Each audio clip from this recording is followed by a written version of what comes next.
laquelle j'aspirais, de voir des jeunes sages-femmes qui soient beaucoup plus impliquées dans la cause de la profession sage-femme en Haïti, ainsi que de la mortalité maternelle et néonatale en Haïti. Alors, je ne fais que remercier les propos qui ont été donnés précédemment, que ce soit par la présidente de l'association, la doyenne de la faculté de sage-femme en Haïti et bien sûr la représentante de l'UPPF pour la région caribéenne. Alors, nous ne saurions aboutir à la fin de ce moment sans présenter particulièrement à nos jeunes sages-femmes l'Association des sages-femmes d'Haïti. C'est quoi l'Association des sages-femmes d'Haïti? Quel est son rôle, sa mission et sa vision?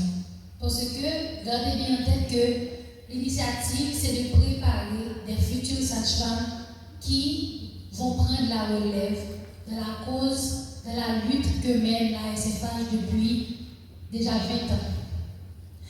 Alors, la SFH, c'est quoi? C'est une association professionnelle à but non lucratif qui a été créée en 2004 et a pour organe de gouvernance le comité directeur.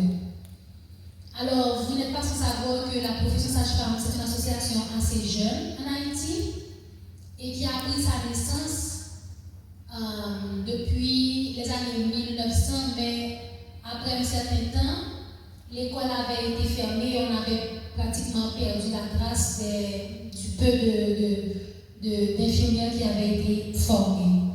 Mais en 2000, le gouvernement, à savoir le ministère de la Santé publique, a jugé bon parce qu'on avait commencé à prouver depuis lors que la sage-femme, c'est un atout majeur pour réduire le ratio de mortalité maternelle et néonatale à travers le monde.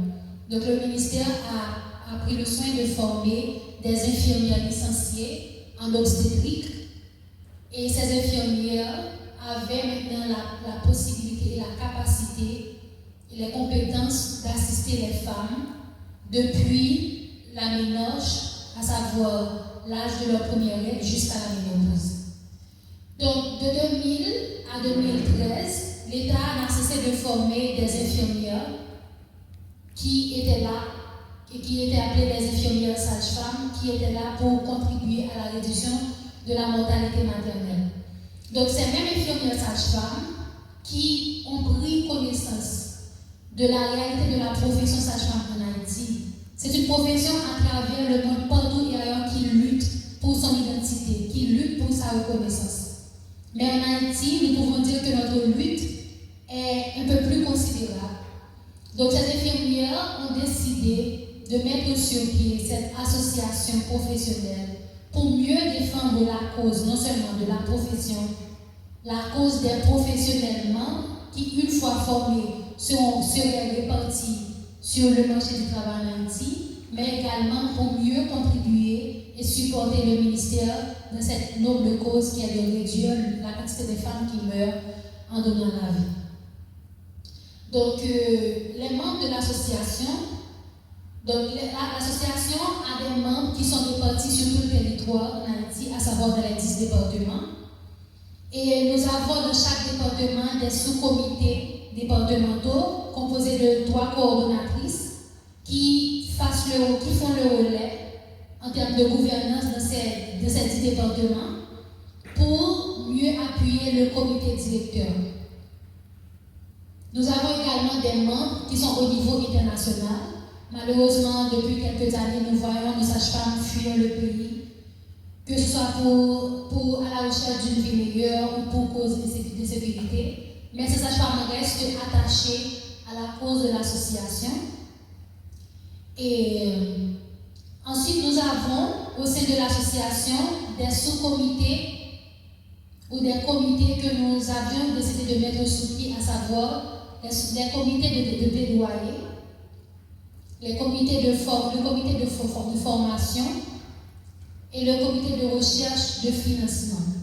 Donc tout ça, c'est pour une répartition de tâches, c'est pour une décentralisation et faire en sorte que nous puissions aboutir à nos orientations stratégiques à savoir faire en sorte que la profession de sage-femme soit valorisée et mieux reconnue en Haïti, à faire en sorte que les conditions de travail de nos sages-femmes soient nettement améliorées et que nous puissions avoir un ordre de sage-femme en Haïti. Pour ce faire, il faut qu'il y ait des stratégies bien définies et il faut qu'il y ait l'implication de tout un chacun au sein de la SFH pour que cela puisse se réaliser.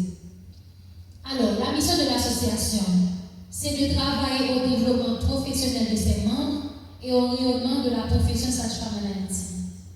Sa vision, que les soins de sage-femme soient la pratique fondamentale dans les centres de soins maternels et néonatales et que toutes les femmes en Haïti puissent avoir accès aux soins d'une sage-femme pour elles-mêmes et pour leurs bébés.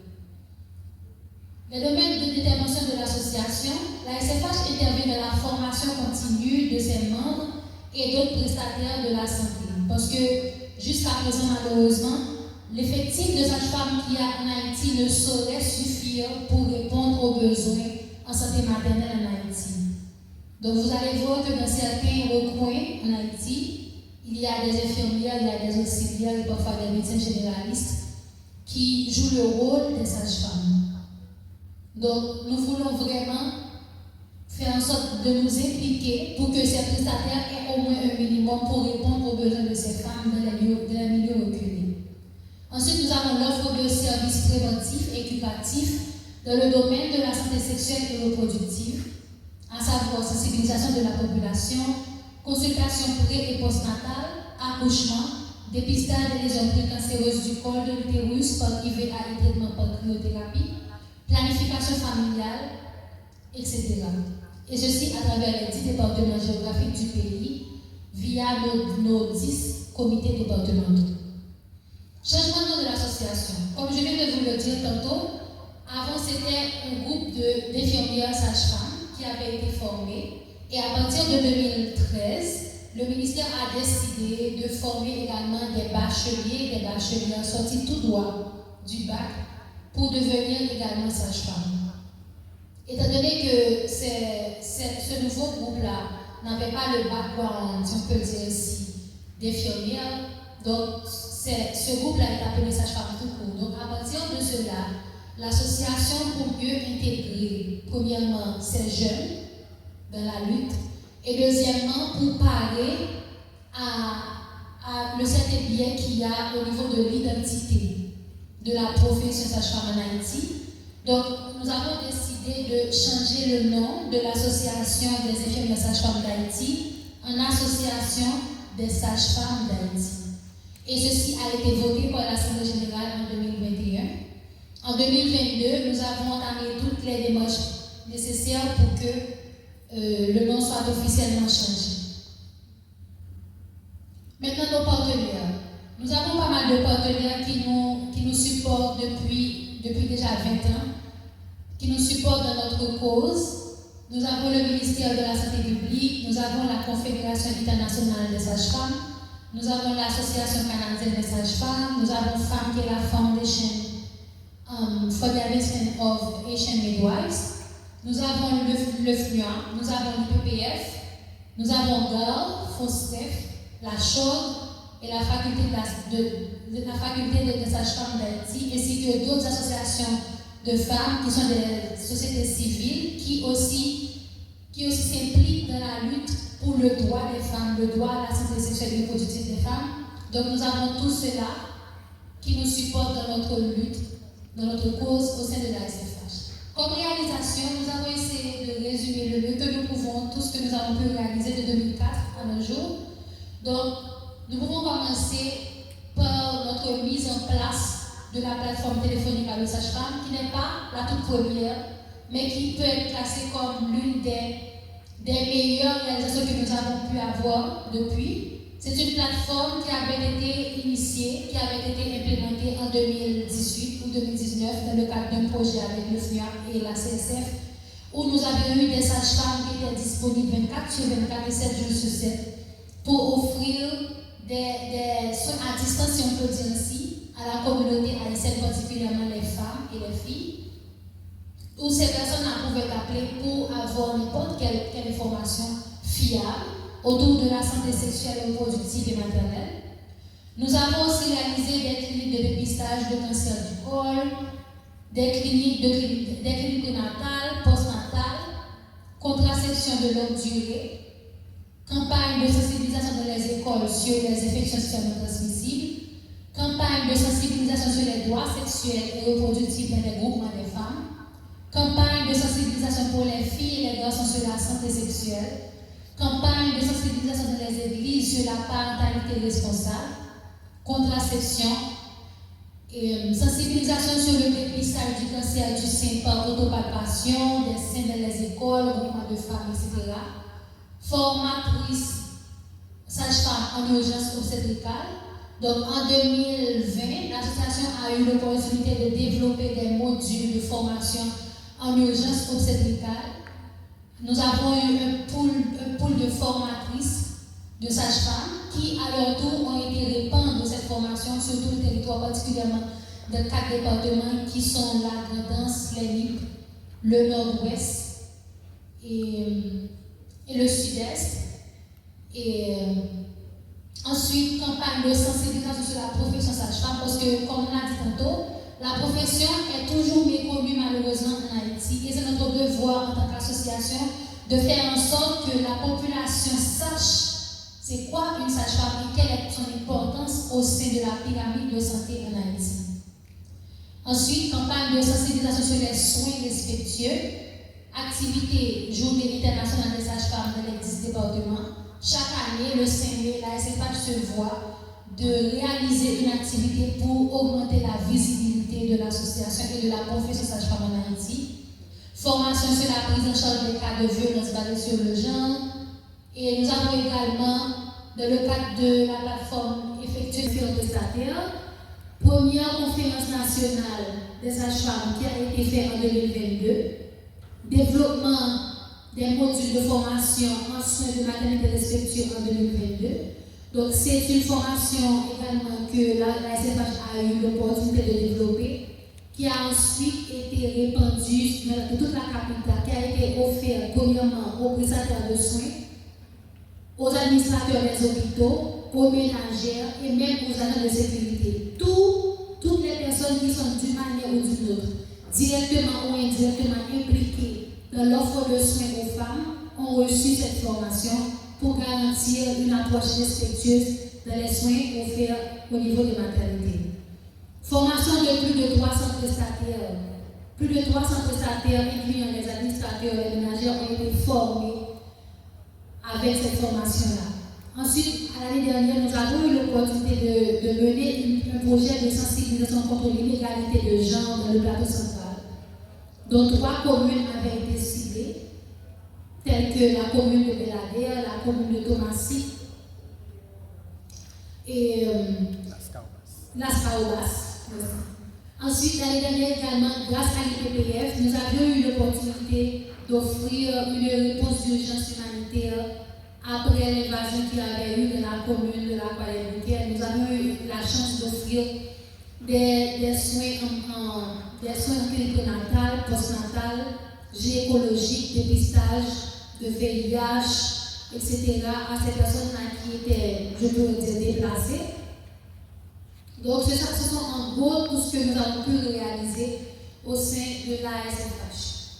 Donc, également, la SFH prône aussi la formation continue et également le développement professionnel, non seulement de ses membres, mais aussi du comité directeur. Donc, nous avons pu bénéficier des formations sur le domaine de la gouvernance, gestion des vies associatives, sur le leadership, la communication. Et comme défi, nous pouvons identifier comme défi la méconnaissance de la profession de sage-femme en Haïti, l'absence de cadre légal pour la profession, le positionnement de la profession de la pyramide de santé, parce que vous n'êtes pas sans savoir que la profession de sage-femme, c'est la 3e profession médicale à travers le monde. Mais en Haïti, malheureusement, nous ne sommes pas encore là. Et c'est à peine si nous pouvons faire des plaidoyers pour que nous soyons reconnus et que nous soyons placés convenablement dans la pyramide de santé. Ensuite, comme défi, le défi majeur que nous avons, c'est le déplacement ou la fuite de nos sages-femmes vers l'étranger. déjà, bien avant les problèmes d'insécurité qu'il y avait, le nombre de sages-femmes qui étaient disponibles en Haïti était insuffisant pour répondre aux besoins. Et là maintenant, vu le problème de sécurité, donc nous avons pas mal de sages-femmes qui fuient le pays. Et c'est l'un de nos défis majeurs en ce moment. Ensuite, il y a la crise identitaire de la profession. Parce que jusqu'à présent, il y a des personnes qui ont tendance à confondre la profession de sage-femme avec les matrones ou avec les infirmières. Et il arrive parfois même que, même au niveau de la santé, même des professionnels médicaux n'arrivent pas à mieux définir, à comprendre ce qu'est une sage-femme. Donc nous pouvons dire que ce sont en gros les défis que nous rencontrons au sein de l'association et sur lesquels nous essayons de travailler pour essayer de les contrecarrer. Comme perspective, nous allons avoir bientôt l'élection de nouveaux comités directeurs au sein de la SFH, que nous sommes arrivés à long terme, si on peut dire ainsi, parce que ce comité actuel avait été élu en 2021. Ensuite, nous avons la révision de notre plan stratégique qui est en cours, qui normalement avait été fait l'année dernière. Nous avons plaidoyer continu pour la reconnaissance de la profession de sage-femme en Haïti, redynamisation des sous-comités et comités départementaux, car ce n'est pas seulement les sages-femmes qui sont dans la capitale qui laissent le pays, les sages-femmes de les provinces aussi, de les autres départements laissent le pays, et bien malheureusement qui faisaient partie des comités départementaux. Donc nous devons les remplacer et faire en sorte que ces comités-là soient redynamisés. Et ensuite, la redynamisation du membership. Nous voulons prendre cette responsabilité de faire en sorte que nos membres soient beaucoup plus impliqués dans la cause que mène l'association pour le bénéfice des femmes et de la profession sage-femme en Haïti. Donc en gros c'est ça. Merci pour votre attention. C'était en gros la SFH.